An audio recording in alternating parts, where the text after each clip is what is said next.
Casting this live on multiple platforms. So really excited to see people who are already watching. Please don't forget to comment and share your questions so that I will address them in the roundtable as we are going through it. It's going to be as insightful as many questions that you guys are going to drop in. I'd like to also welcome Sarah, who is on a Zoom call with me from Publications for Fashion. Sarah, do you want to quickly introduce yourself to the group as well? And we're going to start right and jump right in. Hi, yes, thank you so much. Hi, my name is Sarah, and our company is Golden Roots Communications. We are launching this year with our PR firm. We have years of experience in communications, and we're honing in on fashion, beauty, and wellness. We've worked with a fashion show event here in California, up in Sacramento, and we're just excited to get to see more fashion designers, more fashion professionals, emerging brands, emerging models, emerging just artists. And we're excited to collaborate and hope to learn more as we are on this journey. So thank you. Thank you, Sarah, for joining us. We're really excited the topic that we're going to discuss today is product development for sustained competitive advantages. It's a really hot topic for a lot of us in the industry. So really excited to really open it up for all of you and whomever is going to listen to this recording afterwards. Please feel free to still comment because I do read every single comment and try to reply. If you like the content, put the thumbs up so that we know that to put more of this and be able to reach with the different topics that we could be able to address some of your needs and some of the challenges that you're experiencing. But before I start in, I'd love to just introduce myself. My name is Evgenia Alexandrovna Yushkova, or simply Yay, and I'm a founder of Yushkova Design Boutique consulting business that is really focusing and works with mid to large size company retailers to help them build their private label, as well as working with startup ventures that are helping to grow and build their brands in fashion and consumer goods. Really excited to be here, as I mentioned, and want to thank you all for your time. But really, let's face it, fashion really moves fast.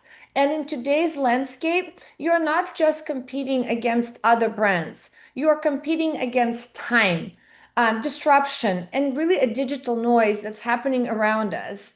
It's no longer enough to have a great product. It's really a process that are bloated up, and you are really relying on the static seasonal calendars, or your development cycle hasn't really evolved in the last 5 years. You are already falling behind, and we're starting to see that more and more with rapid demand, with agile manufacturing that is all coming up across the border, with the tariffs that aren't predicted. We have to start thinking, how do we produce, how do we bring product closer to the timelines, closer to the demand, and potentially in real time. This session really is about to shift that mentality. How do we go from stale, old-fashioned type of calendars of cycle times of going into producing product, 90 or 100 or 120 days out, and figuring out how we could do it quicker, how we could be able to align our teams to be able to really keep up with the demand and with unpredictability that is happening in the world currently. We're going to really dive in and look at interruptive processes and how to build a rhythm of constant innovation. We're going to look at agile execution and how to compress timelines without compromising quality. We're also going to look at some of the tech and innovation integrations for you guys to consider and how to build systems that let you move smarter and scale faster. But really, let's start with iteration and really thinking about the backbone of staying fresh, of be able to keep up with the demand with your assortments, but at the same time, doing it without compromising and putting up so much inventory and upfront inventory commitments ahead of times. Most product development calendars were designed in the era where we really looked at printing a lookbook and having a wholesale buying window. But that model really is breaking down. Even the retailers in today's environment are looking to buy closer to their delivery times because looking to buy and reserve the open dollars again closer to understanding what the season is going to bring them. Test some product and reorder. Reorder model is really important to retailers in today's environment. And the quicker we can get those reorders, and more times we could be able to cycle that product within the season is better. But for only that, we can have to really think about how our product development calendars are connected to our production calendars and how they are reinvented in today's environment. The fashion brands staying ahead today really operating like a tech companies. They use iterative loops, minimal viable launches, and feedback-driven refinements. So here's we kind of need to put ourselves into position of how would we do that in the tech world, right? And think about it. We would actually start with a rapid MVP launch. So why not apply the same logic into our fashion world, into our retail work? So instead of actually creating seasonal collections, spring, summer, fall, winter, and having all that huge development calendars that are supporting that development and creation of those assortments and products, why not think about developing a micro collections within 3 to 5 SKUs, launch them in a limited markets, collect sell-through data in a real time, and then you can double down on what's performs. Double down not only in rapid reorders, but as well as to be able to get a key indicator of what's going to work for the season and be able to expand your assortment through that. Test before you scale strategy is going to be so important in this today's environment. We are used to and coming from an era where we are typically would create the trends, we build the product, we develop it, we put it on the floor, and then we hope it sells based on the predictions. Well, in today's environment, we need to make sure that we remove the risk as much as possible from our inventory and be able to keep the cash flow going and be able to invest into keep growing our business. The inventory is the death, and we know that. So the best way to do that is let's test it before we're actually going to scale a particular idea, a particular trend, or particular strategy. You don't have to wait for spring, summer to test out a particular trend. You can actually create a macro collection that would be appropriate for that launch time and see how your customer will respond to it. And then from there, expand into your spring, summer season as an example. Or same thing if you can do in the fall, winter, or holiday season that we're all approaching. So right now we're very tight on getting close to the delivery time of actually delivering product for holidays. But if you are still have some opportunities, there could be potential things that you can test now so that you could be able to refrigerate that in the future seasons. Thinking about using an internal teams or kind of a VIP customer panels to really pre-test prints, pre-test your new fits, and finish before final production is ready. So you could actually be able to allow yourself to give some testing grounds and really collect data. The return rates across the border are growing rapidly. From 2020, they're 96% up for all retailers, especially within the fashion industry across the border. So how do we maintain and help us to minimize that risk? Well, again, having the different types of pre-tests that we can do from with the actual real consumers, for especially when it comes to the fit and finishes, is a must. And in today's environment, you cannot skip it. So if it's not part of your strategy currently, we got to think of how to embed that in. Really thinking about brands like Outdoor Voice, for example, or Lululemon, they use internal aware testing weeks that generate real-time feedback from staff and micro influencers. So where they can actually take a consumer alike base audience and showcase them the product to be able to actually get the feedback way before they get the product into production so they can iron out all those kinks, especially with the fit, so that they could be able to invest in their production and in inventory knowing that this product is the best of its class and are able to minimize some of this returns rates that are potentially going to hit them after that. Thinking about the post-launch iterations, waiting kind of season, waiting for a seasonality or waiting for a new season and update your best sellers with slightly tweaks. Really thinking about how can you update them every 60 to 90 days, right? This keeps customer interested and high and also reduces the cannibalization of your market. And it allows you to also expand on what's working. Now, 60 to 90 days should be more than enough to not only develop, and actually produce product if you're working on the agile manufacturing models. So thinking about your supply chain, if it's currently not able to support for you to get your best sellers out of the door with slight tweaks into the floor within 60 to 90 days, you really might want to think about how to optimize your supply chain so that it becomes a little bit more rigid and a little bit more adaptable to today's environment. Dynamic SKU libraries really is another great thing for us to think about in this case, and build design frameworks, not really a fixed styles, right? You create 80% of your product once, and where it's a silhouettes or base fabrics, and allow the 20% to flex based on the new inputs, which is the print, hemline, neckline, and trims. You don't need to overcomplicate your assortments. The more complicated your assortment is, the more difficult and more lengthier time it will take you to develop. More resources will go into product development and sampling, which is going to eat up at your bottom line profitability if you start to sum everything up and really look at all the different factors where your resources have been spent in R&D.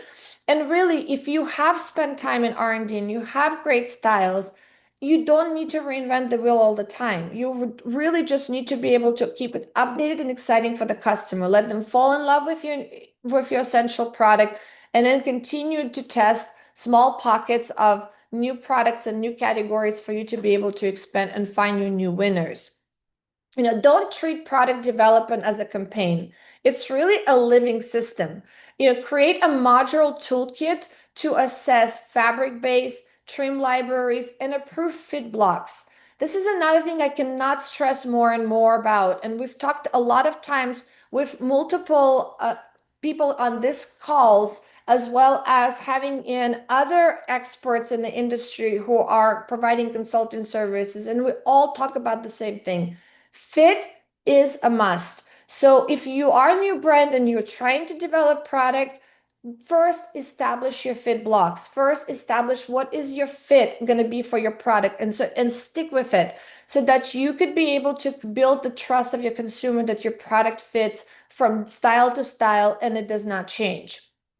So this is another really important thing for us to think about, and making sure that we also look at our fit blocks periodically and where needed update based on the feedback loops that we're receiving from our customer. Your team really iterates faster when the core decisions are already pre-made. So if you already know what your trim library is on the must-go, when you know what your fabric bases are, you don't need to reinvent the wheel and bring new fabrics every single time when you're bringing in a new collection or a new season. Find your winning fabrics that work and try to expand into them. So allows you to really, again, maximize your profitability. It allows you to build stronger relationship with your fabric vendors and suppliers, with your manufacturing vendors and suppliers. And it also allows the customer to really identify, and with your brand, what the type of fabrics that they would actually expect from you. People love the fabric, people love the fit. And if they do, they tend to go back to it over and over again. We have multiple cases of where we did consumer studies where customers would actually go back and buy the same t-shirt or same pair of pants over and over again because they love the fabric, because they love the fit. The moment you change that, it goes out of the door and they no longer committed to that same brand. So think about those situations as well as you are thinking about your optimization of product development and as well as assortment.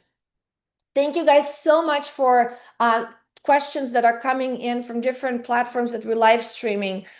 Sam, thank you. This is a great question that you're asking. How do we maintain brand consistency while iterating often? Well, really good question to ask, and thinking about by identifying really what is your core and what is your fluid, right? Your core is a fit, it's a tone, it's a style, a quality of a style, it's a quality of levels that really stay true to your brand. It's the thinking about what is really the makes the essence of the core of your product, and potential that's even potential, but certain styles and certain silhouettes and certain fabrics all falls into that core. And as long as you stay true to your core, the iterations happens in really the consumer facing details, like a fabric color or a fabric texture or a print, or thinking about really inviting you to experiment with maybe a type of a brand non-brand drift, which I say is trying different non-branded product if you are heavily into branded logoed product, or potentially have more co-branding with other brands that you can come in and collaborate with. Those are really the customer facing details that to the consumer makes the assortment fresh and new and exciting every single time. But it also helps them to stay trusted because they know that your product will fit as your core product. It still has the same tone, it still has the same quality. So those things cannot be jeopardized. And this is how you're going to maintain the consistency of your brand. Great. Thank you for your thumbs up. I'm really glad that this was helpful.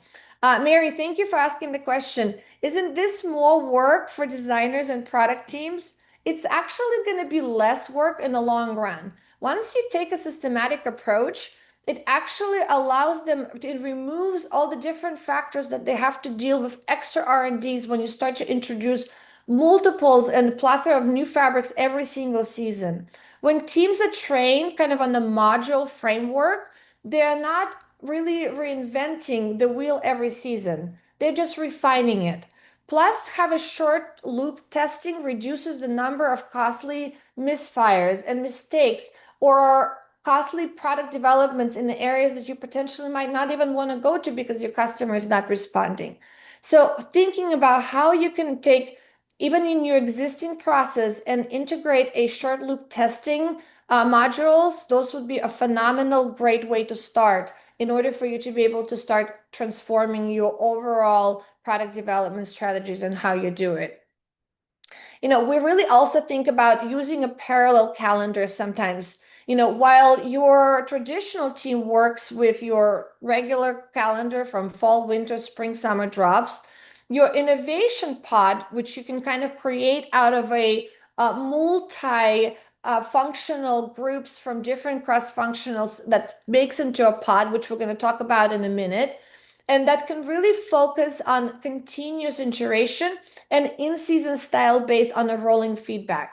This really dual track module keeps both freshness and structure. So keep your core business, your bread and butter business that you know it's less of a risk to invest in bulk inventory and to continue doing it seasonally as your core business so you don't have to disrupt everything, and introducing this type of pods module concept for you guys to be able to start testing within seasons. That could be a great way to go as an option here. We also need to really think about the agile execution and really speed that really doesn't sacrifice your strategy overall and your strategy for the product development overall.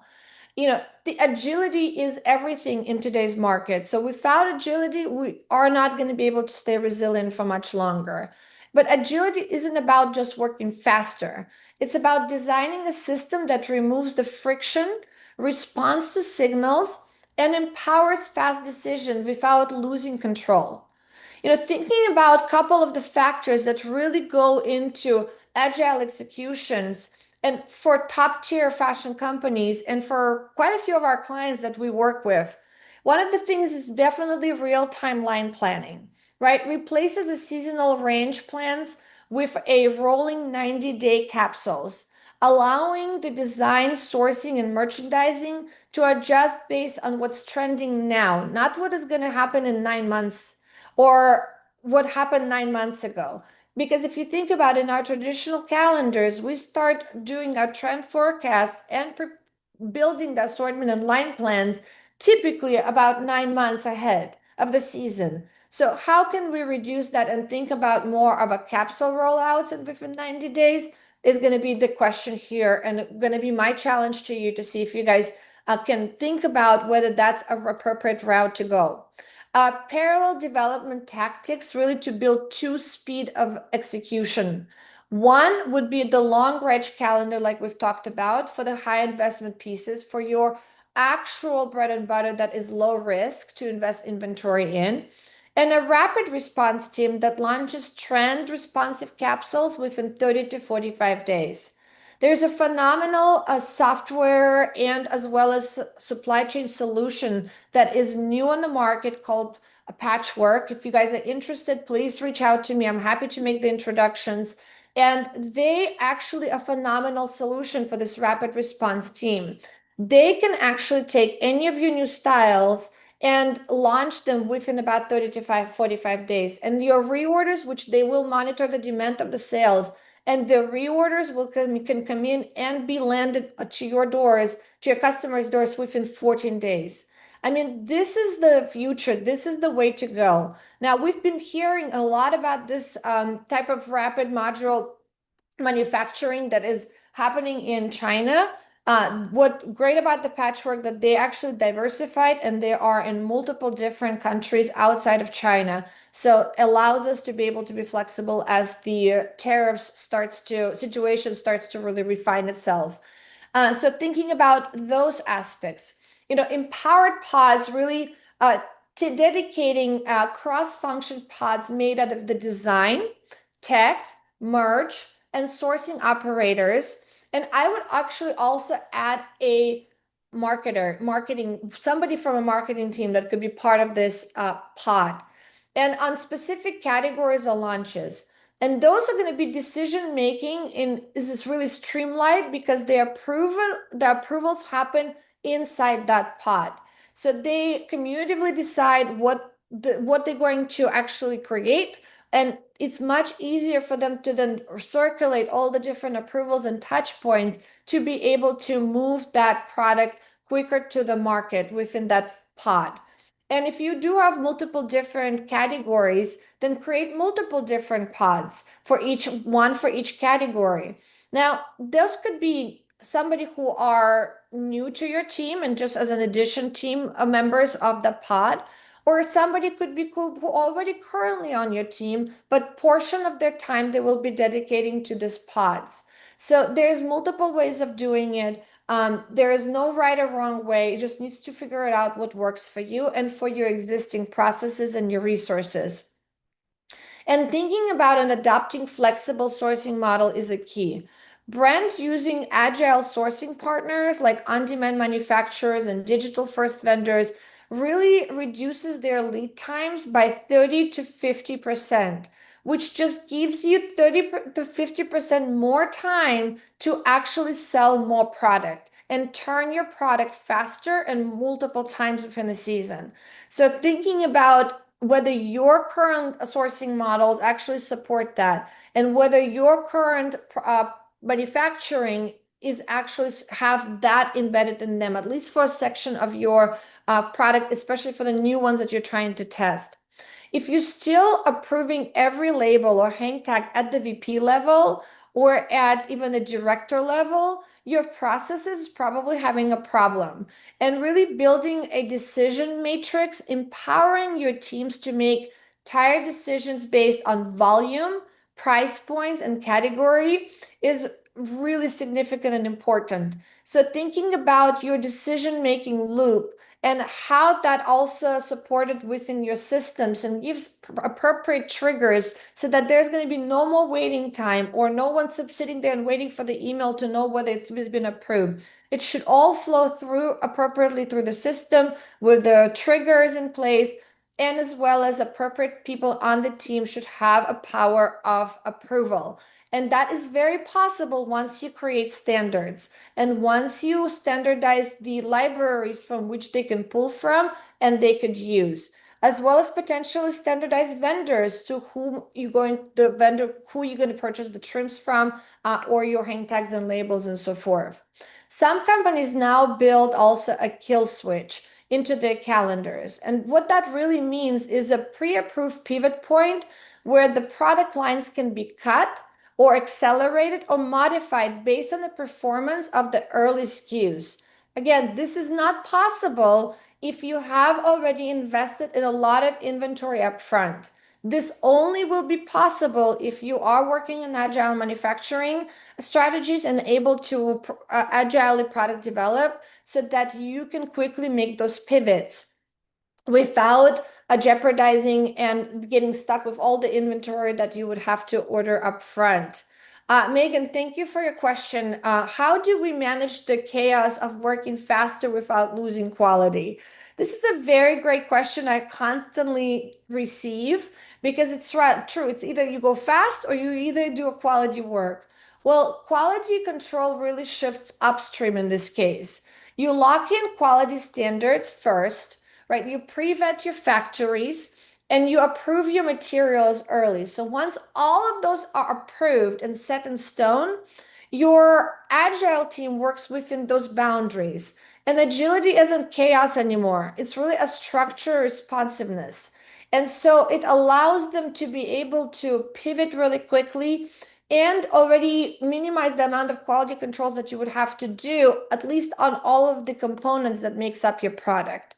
And so it allows you to then integrate the QC methods within your agile manufacturing and reduce that chaos. So no, you don't have to jeopardize your quality by moving fast. That is a myth if it's done right. Can agile work really work with wholesale partners who needs longer time? Yes, it definitely can, right? Offer buyers early access to agile lines and build small exclusive capsules together is going to be a game changer, especially in your relationships with specialty stores, boutique stores, and or large retailers. Really use wholesale to validate concept before potentially bringing into your direct to consumer release. This is another great strategy to really think about how do we minimize the risk of inventory and thinking about how we can be able to support some of our retailers who actually are trying to buy closer to the season, but they also don't want to lose on the winning styles, the ability to reorder and turn the product. We always constantly use the word turn. How much time? How many times does this product turn within the retail space? And so our goal is to be able to give the ability to our buyers to turn the product multiple times and as quick as possible if that product really validates and sells. You don't want them to buy big, large sums at the very beginning and get stuck with all that inventory that will go to markdowns. That jeopardizes your relationship, but not only that, it also jeopardizes overall your profitability because they'll buy less the next season from you. So giving the ability for them to do this quick test and then reorder and get them into through the season and turn the product quick is a game changer. So this is really important if you guys are working with retailers and on a wholesale model.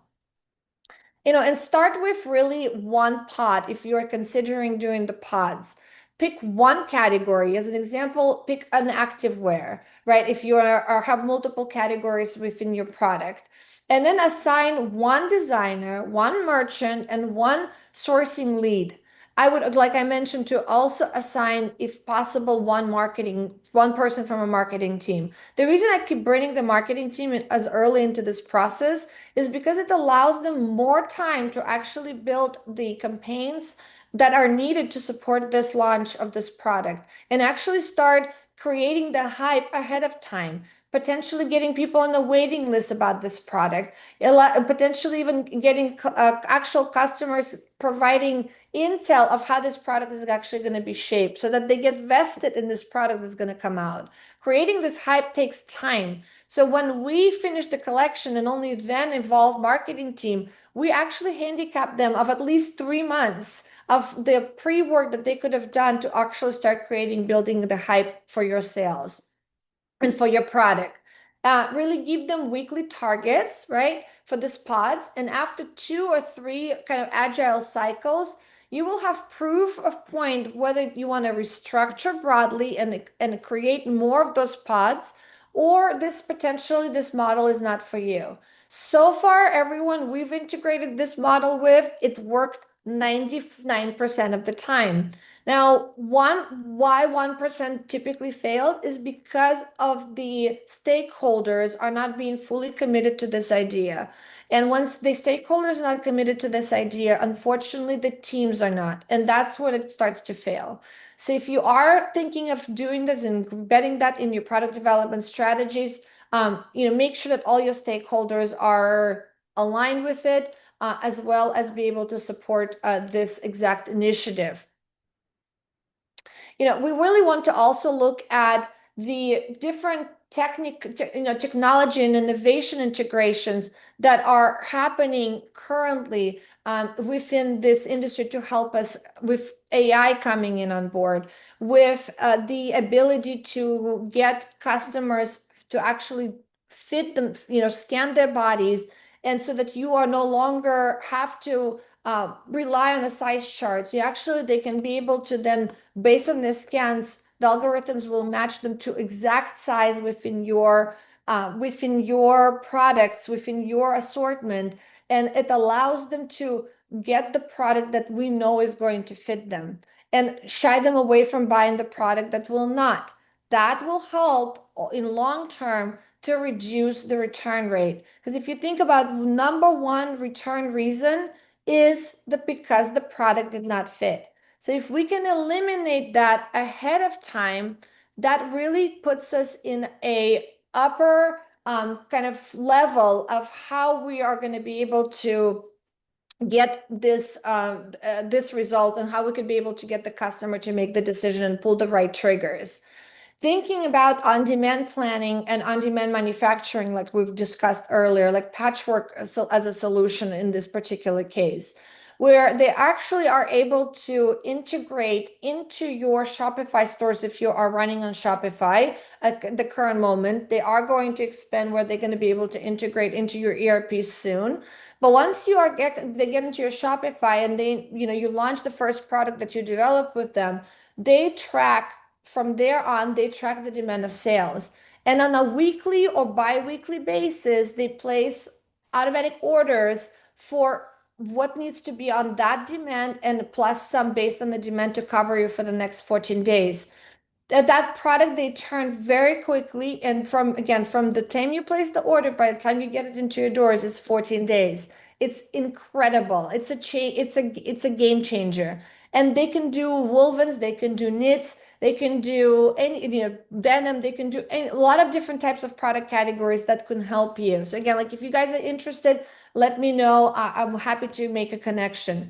But really thinking about the different innovations and different tech integrations that we also need. You've heard me mentioning, especially on the approval process, to eliminate the waiting time, or having people on your team that are not in directors and VP levels, but are actually who are process users who can make those approvals very quickly and systematically based on creating the standards, and as well as letting the systems help you with the proper processes and that aligns to your processes of all the touch points of anywhere you need to be able to actually um, connect with.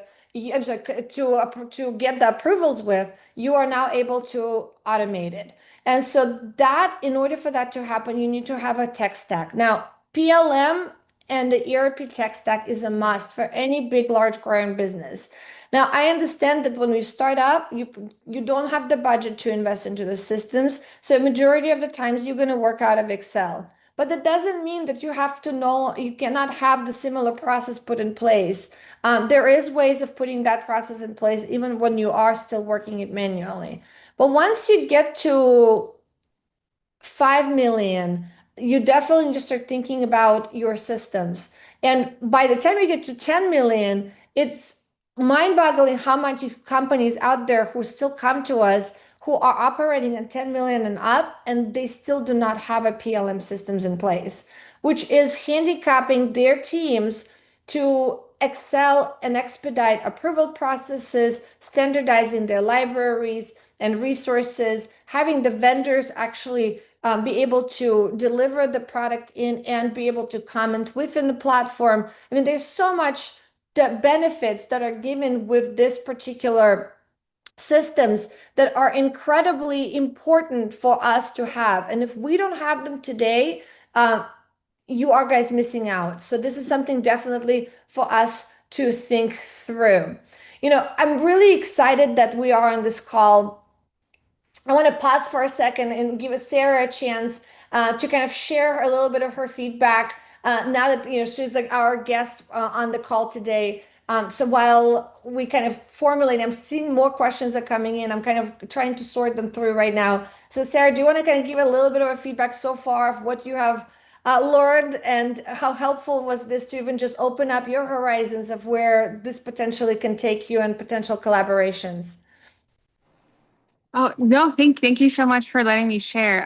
One of the first things that stood out to me was when you talked about how for designers, their product is a living system, and that is crucial nowadays to look at your business or your brand through a systems thinking approach, looking at every single component and see how they all connect. And using the an agile approach will allow everyone to continue their creativity, to continue their innovation in a way that doesn't feel overwhelming, in a way that you won't lose your vendors or partners, but in a way that you refine your talent, your core message, your style, your tone, and that is extremely important. So this has been great. That really stood out to me, and being able to express that through your campaigns, your communications, your PR will be crucial, because then you're showing that you're not just a designer, you're also creating a lifestyle or a movement, or it really puts you in a leadership role, which is what ultimately all designers want to be. They want to kind of give that statement of like, here we are, and this is part of like our contribution to the world. So that would be a great way to um, inspire everyone to move it forward instead of feeling like they're left behind. Especially with tech, you always feel like there's something new coming up and you're just understanding the latest version when a new one came up. So this is an approach, or this is kind of an invitation to look at it as not something that is burdening and something that is just hard to just keep up, but something to really launch in and like really lean into. So that's been great. And I feel like your message really conveys that. And then the other thing, I think this is just bias from giving their marketing team some time, some wiggle room to really buffer and create. Oh yes, absolutely. We saw that, especially in the last fashion show event. The more time you have to prepare, the easier it is to mitigate, put out little fires, or adapt and change. And yes, definitely needed. So yeah, thank you so much. Oh my gosh, amazing. Thank you so much. Fantastic input. And this is where it creates good. I love this roundtables because we get perspective from different types of angles of our industry to really showcase of how this actually all interconnected and helps to each other. So Sarah, thank you. Phenomenal feedback. I really appreciate it. Sam, thank you for asking a question. What is the ROI on this type of integrations of the systems that we've talked a little bit earlier before? And really beyond fast timelines, many brands report 10 to 20% reduction in product development cost and 20 to 30 kind of faster response to trend demand. We see that with our clients as well. But is it really a real ROI in this particular case? But the real ROI really, we think, is not just the percentages of going faster and reducing the production product development costs, which are important, but also the market agility. The main factor in this case, why this is so important, it allows you to turn your product faster. It allows you to try and find your new winners and expand into them so that you can actually grow more revenue. That is what is going to really helps us to future proof what we're working on and how we're developing. If great question. Thank you guys for. I know that the systems is a hot topic. I probably will dedicate one specific roundtable just to talk about systems because we often get this questions, especially from brands who potentially even might have already systems, but they're not working well, or they're implementing or implemented and they're not working as well as they hoped. And often what happens is in this case, they blame the system. But in reality, once we start to uncover, once we go in to clean up and figure out what really happened, a lot of the times where the biggest root cause why your systems are not working or they are not failing the implementation is because you got the system and you start implementing without optimizing your process. So first you need to optimize your process, and then you need to bring in the right system to support your process and automate the sections of the process that you would need. And the system will be able to then know you have to build it in the triggers, the appropriate triggers, again, that helps you to support your optimized process. So the question that we got is, how do I know if my current PLM system is outdated? Really, it's the limits of testing it and seeing, is it integratable? Does it have a module way of scaling it to your needs, to your new business needs, and to your processes? If you're still kind of using an email or spreadsheets to send your design revisions or your BOMs, which are the bills of materials, or really aren't automatically connected to your cost projections, you probably are behind. But it doesn't necessarily mean that your PLM system is outdated. It's probably what it means that you still have not optimized your process and did not align your PLM functionalities with that process. So before you even start jumping to conclusion whether your PLM system is outdated, I would first look at the process and see if your actual process has been optimized and accounted for to eliminate the emails, the spreadsheets, and identified all of the touch points that needs to be automatic and connected, and then see if your PLM system can actually support that with some configurations. If it doesn't, then that might be the time when you start thinking whether it's outdated. Hopefully this was helpful. I got a thumbs up. Thank you so much. I'm really glad that this was really helpful for you. Uh, Great Depression I just received again. We invested in 3D tools, but the design team stays, I'm sorry, but the design team says it slows them down. And you're asking what's wrong. So great question. So I wouldn't be able to tell you exactly what's wrong specifically with your system without actually looking under the hood. So feel free to reach out. The calendar link is going to be in the chat so that you could reach out and we can talk about this offline. But you most likely skipped a change management piece where you don't just train your team on the software, but you train them on the workflow integration and also identifying your 3D champions really internally. Someone who can build trust and lead the really transactional culturally, and to be able to not just technically support it, but actually be able to be an advocate for these new tools that you are bringing in.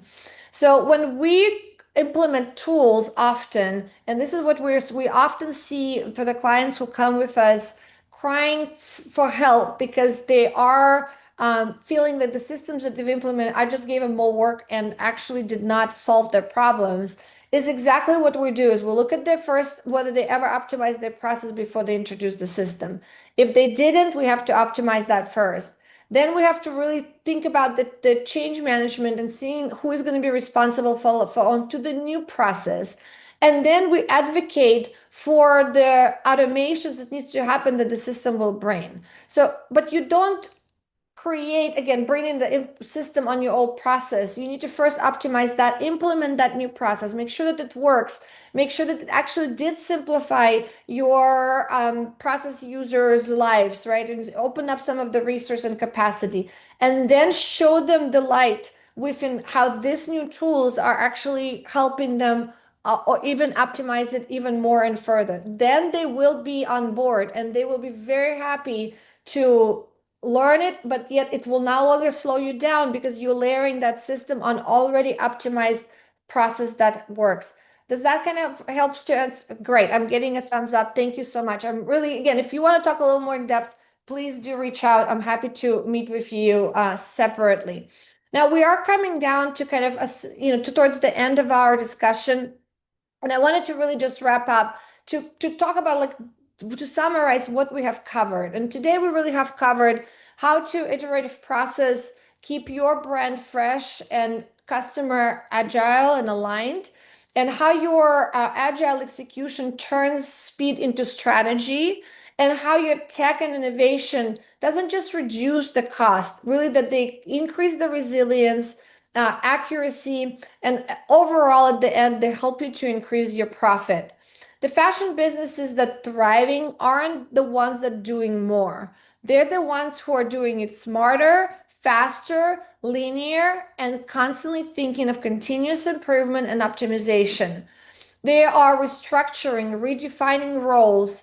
They're replacing legacy systems with modular systems, dynamic approaches that evolve with the customer. Remember, at the end of the day, our goal is to deliver the best products to our customers and in the fastest way to meet their demand. So this is what we have to work on the back ends as we are developing this kind of approach and figuring out how do we get this product faster to our customers. Our next roundtable is going to happen on September 2nd at 11:30 a.m. Pacific Standard Time. It's a regular time that we meet every single first Tuesday of the month. The topic of next roundtable is quite exciting. It's really optimizing sales and distribution channels to maximize reach and efficiency. It's a hot topic. We have got a lot of inquiries in the last 6 months, to which why we're putting this topic here for all of us to discuss. We're excited to guys see you, to come join us on the next roundtable. Then more people are able to join this and connect with us during the live. We are the more able to have a discussion and actually be able to hopefully address some of your call. Like I said, if you guys do end up listening to this as a recording, feel free to leave your comments. Definitely give us thumbs up if you like the content so that we know that we can make more of this. I've been doing this for over a year now, and I'm just really excited to see the lights and as well as the partnerships and new connections that we're making and really helping to bring value to everyone within this industry and learn from one another. And that is really the key. So thank you, everyone. I really appreciate you guys being here, and we will see you guys next time. Thank you.